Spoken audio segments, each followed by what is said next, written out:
સુરતમાં હત્યાના બનાવમાં સતત વધારો થઈ રહ્યો છે, ત્યારે પોલીસ પેટ્રોલિંગથી લઈને કાયદા વ્યવસ્થાની સ્થિતિ પર સવાલ ઊભા થયા છે. જેમાં ડિંડોલી વિસ્તારમાં વધુ એકની હત્યા કરી દેવામાં આવી છે. નાસ્તાના પૈસા ન આપવાના મુદ્દે થયેલી બબલમાં હત્યા કરી દેવાતા પોલીસ પણ દોડતી થઈ ગઈ હતી. ડિંડોલી પોલીસ પાસેથી મળતી માહિતી મુજબ ડિંડોલીમાં હત્યાનો બનાવ બન્યો છે. નાસ્તાની લારી પર એક ભાઈ પૈસા લેવા આવ્યા હતા, ત્યારે એક ભાઈ નાસ્તાના પૈસા આપ્યા વગર જતો હતો. ત્યારે આ બાબતે રકઝક થઈ હતી, જેમાં ચપ્પુના ઘા ઝીકી દેવામાં આવ્યા હતા, જેથી પોલીસે ઝડપથી ઘટના સ્થળે પહોંચીને વધુ તપાસ હાથ ધરી છે.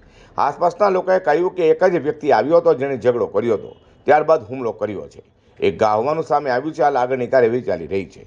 બાઇટ વિયટુ આમ ડિંડોલી વિસ્તારમાં લકી નામના યુવકની હત્યા કરાઈ હતી. નાસ્તાને રૂપિયા માંગતા હત્યા કરાઈ છે. હત્યા કરી હત્યારો ફરાર થઈ જવા પામ્યો હતો.